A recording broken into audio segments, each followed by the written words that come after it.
Conversando francamente com o Paes de Lira. Olá, amigos. Estamos terminando mais uma semana de trabalho no Congresso Nacional e na Câmara dos Deputados. Infelizmente, foi uma semana marcada por escândalos. Evidentemente, os amigos todos têm lido aí os jornais, têm assistido aos jornais televisivos, têm ouvido o rádio. Primeira página, destaque nacional, escândalos envolvendo o Poder Legislativo.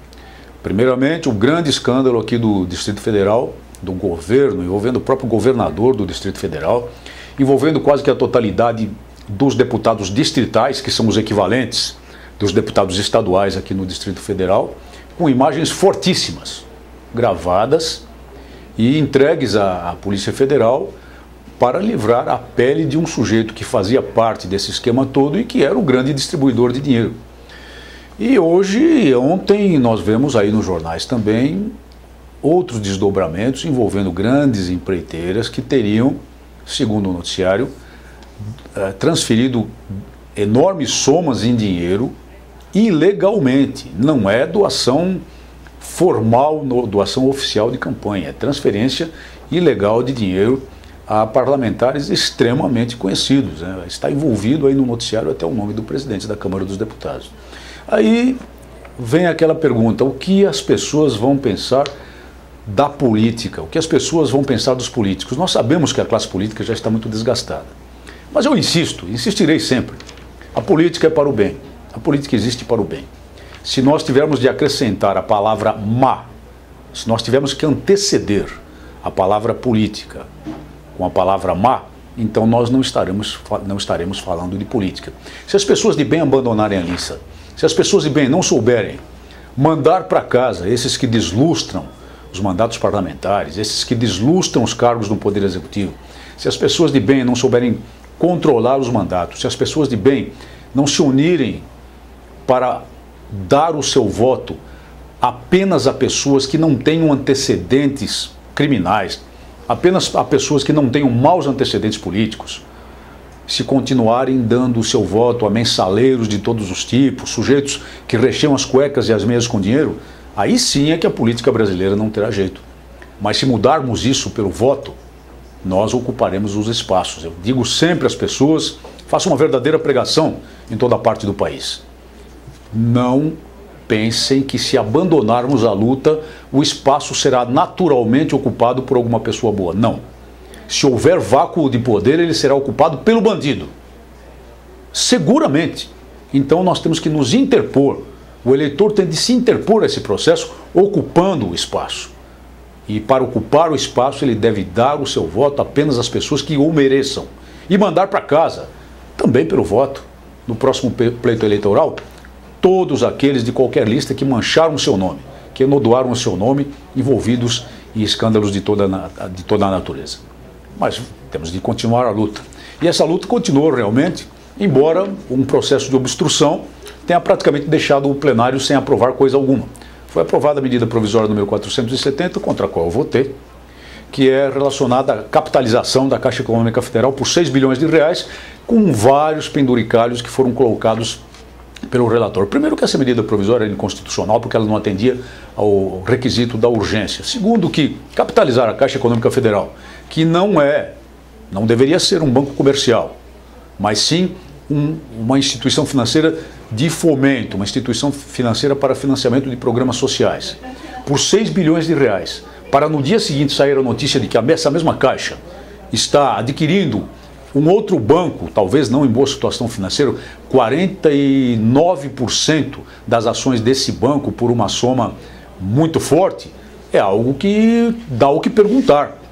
O Tesouro capitaliza a Caixa para que ela se transforme num banco comercial, que não é a natureza dela, e em seguida ela adquire um controle de um banco comercial para atuar disputando com outros bancos comerciais no mesmo nicho. Será que isso não é uma violação de concorrência? Será que isso não é favorecimento inconstitucional a uma entidade financeira pública que não deveria ter essas facilidades e essa facilidade principalmente de capitalização via Tesouro Público? Essa é a razão. E essa foi a única matéria votada e foi aprovada pela Câmara dos Deputados.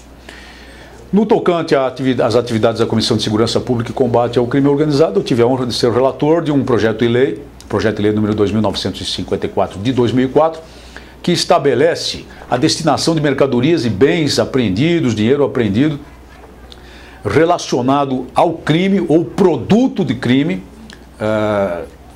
permitindo a desapropriação desses bens mesmo antes do processo criminal, mas assegurando um certo direito de defesa que constou da nossa emenda, para que a ação da justiça seja mais eficaz, principalmente contra o crime organizado, principalmente contra a lavagem de dinheiro. O nosso substitutivo foi aprovado pela comissão e agora esperamos que a matéria vá a plenário, alterando o Código de Processo Penal, que é muito importante. Fizemos uma boa luta também na tentativa de aproveitar, de salvar o projeto de lei número 2541 de 2007 do falecido deputado Adão Preto, do PT, que previa a destinação de recursos apreendidos relacionados à lavagem de dinheiro ao Fundo Nacional de Habitação. O nosso voto substitutivo foi no sentido de que esses bens não fossem destinados a um fundo de habitação, porque não há coerência alguma nessa relação, mas sim ao Fundo Nacional de Segurança Pública. No entanto, os membros da comissão, embora tivessem sinalizado inicialmente com aprovação do voto substitutivo, acabaram voltando atrás e simplesmente rejeitaram o projeto original, derrubando-o completamente, com base em apenas um aspecto inconstitucional que ele tinha, efetivamente, mas que era corrigido no meu substitutivo.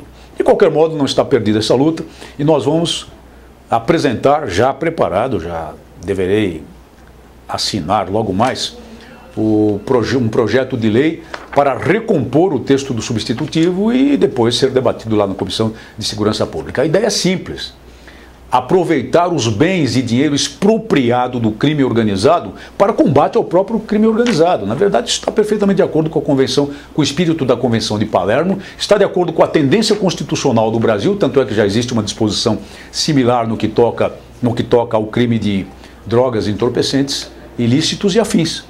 É nada mais do que utilizar a tendência constitucional e as disposições da Convenção de Palermo para dar instrumentos ao combate ao crime organizado, aparelhar o Estado para o combate ao crime organizado. Tive a oportunidade de participar de uma audiência pública extremamente importante a respeito de eutanásia e cuidados paliativos com doentes terminais, mantendo sempre a posição em defesa da vida, mantendo sempre a posição de que as pessoas nessa situação têm de ser assistidas, têm que ser apoiadas, têm de ter amparo dos médicos, da família, do Estado, da sociedade como um todo, e não ter sua vida abreviada pela decisão arrogante, seja de uma autoridade médica, seja de uma pessoa da família, quando frequentemente elas nem têm condições de opinar sobre o seu próprio estado. E é muito importante preservar a vida como um bem indisponível. É muito importante manter essa posição e eu a manterei sempre. Também tive de combater, através das participações em plenário, várias questões como a relacionada à posição empedernida do ministro da Justiça na defesa do fascínio Cesare Battisti, sugerindo até uma hipótese de um outro pedido de refúgio político e falar sobre os escândalos políticos, evidentemente, fazer como fiz um pleito ao tenente Pontual, tombado no cumprimento do dever, jovem tenente de 22 anos da nossa querida Polícia Militar do Estado de São Paulo, uma homenagem à Rota pelo aniversário dela, exaltando o significado desse grupo da Polícia Militar, desse serviço da Polícia Militar do Estado de São Paulo, principalmente como criador, por força, por obra, de Salvador da Quino, cujo busto foi inaugurado em 1º de 12, e difusor da doutrina de força tática que hoje se adota em todo o país. É uma validade histórica muito importante que não pode ser tirada dessa unidade centenária, o Batalhão Tobias de Aguiar, e de todos aqueles que construíram a história da Rota, entre os quais, humildemente, eu me incluo entre os anos de 1974 e 1979. Falei também sobre a posição do Brasil em relação à crise de Honduras, e a posição do Brasil hoje deve ser clara: aceitar o resultado das urnas, porque o voto popular é manifesto, a população compareceu às urnas, e dar ajuda àquele país para prosseguir no seu rumo democrático. Não deixe de assistir ao programa especial veiculado pelo meu gabinete a respeito da PEC 41 em confronto com a PEC 300, extremamente importante. Voltaremos a falar de outros assuntos. Se você tiver algo a me perguntar, entre em contato com o gabinete através do endereço eletrônico oficial, faça sua pergunta que eu poderei respondê-la aqui no Conversando Francamente ou esclarecer algum ponto. Muito boa semana a todos.